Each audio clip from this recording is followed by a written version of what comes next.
Now Delhi Sultanate. Delhi's name is associated with the Tomar king called Anangpal, who founded the Red Fort Lal Kot in the middle of the 11th century. The Lal Kot is the place where Qutub Mosque stands now. The name of Anangpal is inscribed in the Iron Pillar of Delhi. This celebrated pillar of Chandragupta Vikramaditya was removed by Anangpal from its original position, probably Mathura, and set up in 1052 AD as adjunct to some temples in Delhi, which were later destroyed, and the Mohammedans constructed a great mosque. Anangpal was a ruler from Kannauj. His reign was from Agra to Jhansi, Haryana, and Ajmer to Ganges. His dynasty lasted until 1151 AD, and Chauhan king Bisal Dev of Ajmer through it.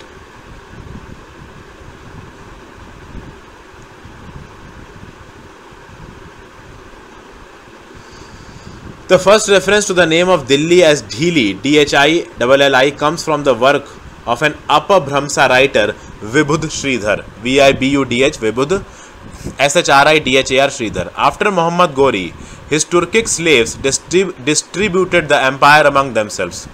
In 1206, before death, Muhammad has appointed his slave Qutubuddin as Naib us Sultan, viceroy of his empire in India, and bestowed him the title of Aibak, the axis of faith. Thus, Qutubuddin Aibak became the first of the 34 Muslim kings who ruled between 1206 to 1526. These 34 kings belong to 5 dynasties and are collectively called Delhi Sultanate. Meanwhile, Bakhtiyar Khilji was one more slave of Muhammad Ghori, raided the oldest universities of the world, that is Nalanda and Vikramshila, in 1193. At Nalanda, he is said to have committed mass execution of the Buddhist monks, and many of the monks were burnt alive and beheaded. Bengal's ruler Lakshman Sen was defeated, and Bakhtiyar made Lakhnauti his capital. The 5 dynasties of the Delhi Sultanate are Mamluk dynasty, also known as slave dynasty, which is of the Turkish origin. Then Khilji dynasty from 1290 to 1320. This is also of Turkish origin. Then Tughlaq dynasty from 1320 to 1413. This is also of Turkish origin. The continuance of three Turkish origin dynasties was disturbed by the invasion of Timur in 1398, which put an end to the Tughlaqs, and the kingdom of Delhi was broken up into pieces. It was taken over by the Sayyid dynasty, which were actually nobles and claimed Arabian descent from the dynasty of Hazarat Muhammad, Hazarat, Hazarat Muhammad. Now the next is of the Arabian origin, though the real origin is disputed, of the Sayyid dynasty, Sayyid, Sayyid dynasty from 1414 to 1451, that is from 1414 to 1451. And the last is the Lodi dynasty of the Delhi Sultanate from 1451 to 1526, which is of the Afghan origin. Now, the first in the line we will study about Mamluk dynasty from 1206 to 1290. Qutubuddin Aibak. His chief exploits were achieved in his viceroyalty only. His reign was a short one of 4 years. In 1210, when he was playing Chaugan, fell from horse and died at Lahore. Qutubuddin Aibak was known as Lakha Baksh Sultan after his generosity. He laid the foundation of the Qutub Minar and named it not only after his own name, but after the name of a Sufi saint, Khwaja Qutubuddin Bakhtiyar Kaki. Iltutmish later finished Qutub Minar. He commissioned the Quwat al-Islam Mosque, QUWWAT, Quwat al-Islam Islam Mosque.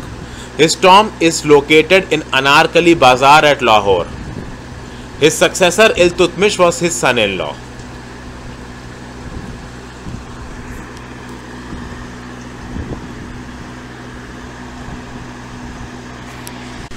So the Iltutmish was the successor of Qutubuddin Aibak, and he was his son-in-law. Now Iltutmish from 1211 to 1236. This former slave and later son-in-law of Qutubuddin Aibak was from the Ilabari tribe of Turks, and that is why some scholars call the saved dynasty as Ilabari dynasty. This former slave and later son-in-law of Qutubuddin Aibak was from the Ilabari tribe of the Turks, and that is why some scholars call the slave dynasty as Ilabari dynasty. The Ilabari tribe used to have administrative and military allied called Chahalgani, Chalgani,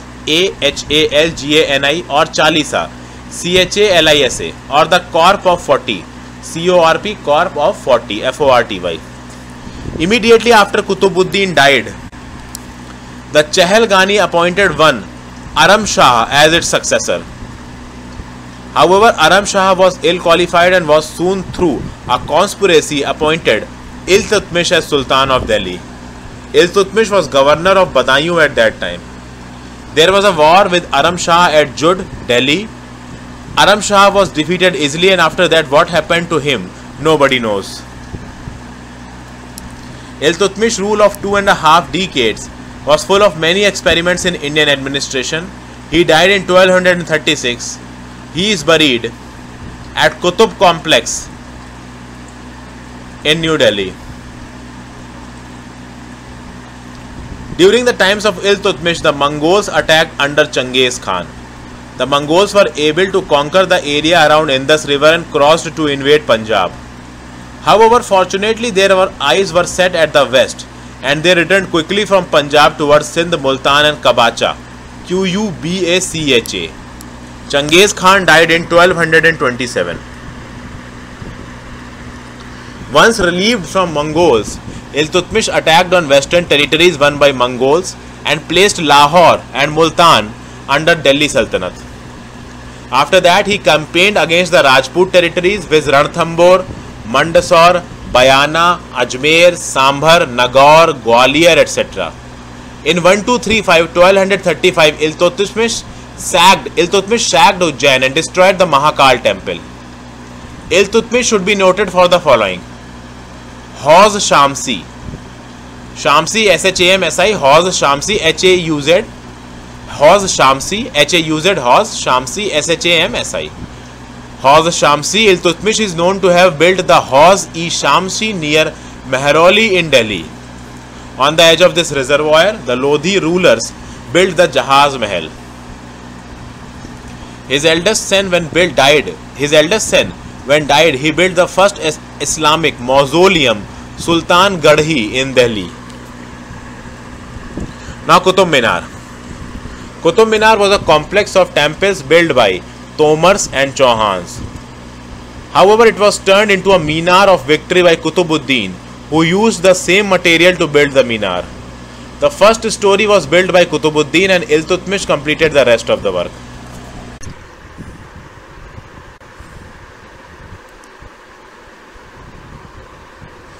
Iqta system.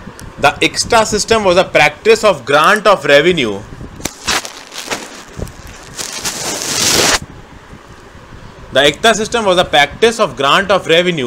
from a territory in lieu of salary. This grant was not hereditary during the times of Iltutmish and was subject to passing from officer to officer. Iqta system linked the farthest part of the Sultanate linked to the central government. Centrally recruited army. Iltutmish organized the army of the Sultanate and made it the king's army, which was centrally recruited and centrally paid. Tanka and Jeetal, the coins of Iltutmish. Iltutmish introduced the silver Tanka and copper Jeetal. Tanka, silver Tanka, and copper Jeetal, Copper, the two coins of the Delhi Sultanate. The coins prior to Iltutmish were introduced by the invaders, which bear the Sanskrit characters and even bull and Shivalinga. For example, Muhammad Ghori is known to have adopted the seated goddess Lakshmi type of coins of Gahadawalas for circulation in the Gahadawala territories. Gahadavalas.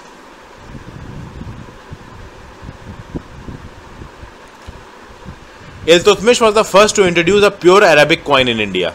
The coins were engraved with the mighty Sultan, son of the empire and the faith, conquest-laden Iltutmish, after he received an investiture of sovereign Sultan of Delhi from the Caliph of Baghdad. The silver tanka issued by Iltutmish was weighing 175 grains. Balban later issued gold tanka of the same weight. Razia Sultan 1236 to 1240. Sons of Iltutmish either died prematurely or were inefficient. So Razia, his military trained daughter, was declared heir apparent. She could not do all that she could do because the Chahalgani had become very strong, and they did never want that a woman sit above them. She sat on the throne of Delhi in 1236 and reigned only for 3.5 years, until 1240. The wise politician in Razia was able to keep the Turkish nobles in check, but her preference for the Abyssinian Yakut, Abyssinian Yakut, Yakut, though seems innocent, roused the jealousy of the dominant Turks. After the 4 years tryst with the 13th century throne of Delhi, Razia lost her life to the Jats of modern Haryana. Balban from 1266 AD to 1287 AD. Balban was a purchased slave of Iltutmish. He worked as a bhisti, Bhisti, that is water bearer initially, but was fit for other better jobs. The feeble successors of Iltutmish invited frequent rebels among Hindus and Balban, and the feeble successors of Iltutmish invited frequent rebels among the Hindus, and Balban had dedicated his energy in leading his troops through Doab, Ranthambore, Malwa, Kalinjar, etc. He was the de facto ruler of Delhi, serving under Sultan Nasir-ud-Din Mahmud for 20 years. Nasir-ud-Din Mahmud was a religious person. He lived a life of darwesh, spending his time in copying the Holy Quran, and had no female servants, mistresses, etc. He was actually not worthy of becoming the 13th century Sultan of India. But it was Balban who could fill his space and care for the government. Balban first became the top Sardar of the nobles and became Sultan, following the death of his master Nasir-ud-Din Mahmud. The first thing he did was to take over the power of Chalisa. Once becoming Sultan, he mercilessly executed the Chahalgani, subdued Mewatis by clearing forests and killing lakhs of Mewatis, subdued the dacoits of Doab. He refused to entrust any authority to Hindus. There was a rebel by Tughril Khan in Bengal. Balban subdued that also. Balban, who ruled for 20 years, was the first king who understood the conditions and requirements of being a Sultan of Delhi and fulfilled them practically. He is known as one of the severest kings of India. He introduced Zameen Bosi, Zaminbosi, of practice of Sijda. He introduced Zameen Bosi of practice of Sijda. The people would kneel down and touch the ground with their head to greet the Sultan. The people would kneel down and touch the ground with their head to greet the Sultan. He forwarded the Iranian theory of divine rights, that Sultan is the representative of God on earth. To counter the Mongols, he organized his military. For this, he made some changes like abolition of the post of Nayak and creating a new department of military affairs known as Diwan-e-Arz. The in charge of Diwan-e-Arz was Ariz-e-Mumalik. He kept Hindus away from army or other authorities. He instructed the ulemas to confine themselves to the religious affairs only. Balban's eldest son died prematurely. Second son Bughra Khan was governor of Bengal and loved to be in Bengal than to come at Delhi. So Balban left the throne to his deceased son's son named Kaikubad, a young lad of 17 years, as his heir apparent. Kaikubad, the young chap, was carefully brought up under his grandfather. He was never allowed to see the young girls and enjoy the wine. This young man has been taught of all the good things and none of the bad things. All of a sudden he found himself as a master of India, and now everything his youth desired was available to him.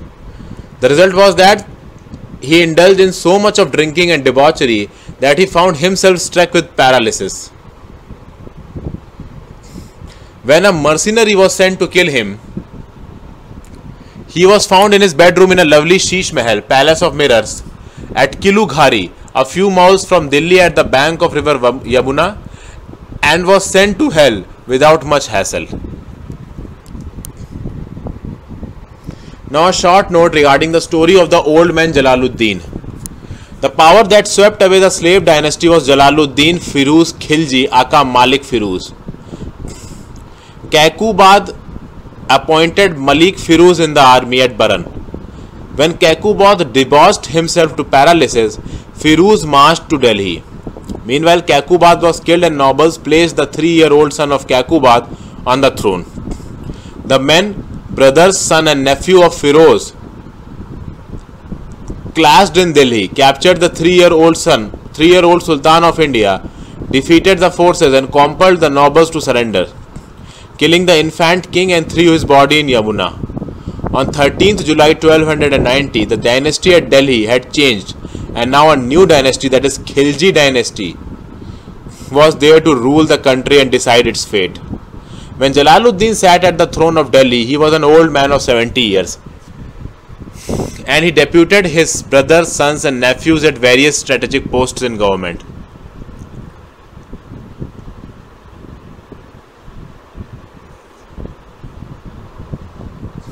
The old man was not ready to shed more blood, and when Malik Chazu, a nephew of Balban, marched with an army to dethrone the new Sultan of Delhi, he was defeated, captured but freed and posted at Manikpur. Jalaluddin was obsessed with mercy. He pardoned all kinds of criminals like thugs, traitors, conspirators, etc. In his time, Mongols attacked once more, but this time under Halaku, negotiations caused the partial retreat of the Mongols and not the open war. The next invasion of Mongols was under Ulugh Khan, Ulugh Khan. Ulugh Khan accepted Islam and the old Sultan gave his daughter to him in marriage. He started staying near Delhi and later created sorts of troubles for the kith and kin of Sultan. This behavior of the king, who was probably preparing himself for the next word, was incomprehensible and exasperating for the companions. His wit, learning, way of life and way of ruling was not appreciated by anybody. The sedition grew quickly, and then all of a sudden we find his nephew, Alauddin, who was his son-in-law too, plot a conspiracy. He trapped his uncle unarmed and unguarded at Kara, where he was posted. And when actually the uncle was fondling his traitor nephew, one of the meanest murder of the history of India was accomplished. The old Sultan of Delhi, the old Sultan of India, Jalaluddin Khalji, was stabbed, beheaded and thrown down at the feet of his nephew. He had ever trusted, perhaps more than anyone else had.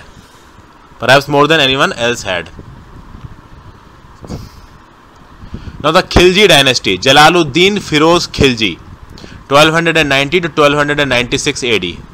The Khilji clan was from Afghan village of Khalji, was of most probably Turkish origin but had become Afghan in character.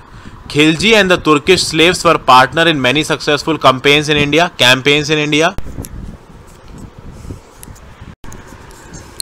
Now Delhi Sultanate. Delhi's name is associated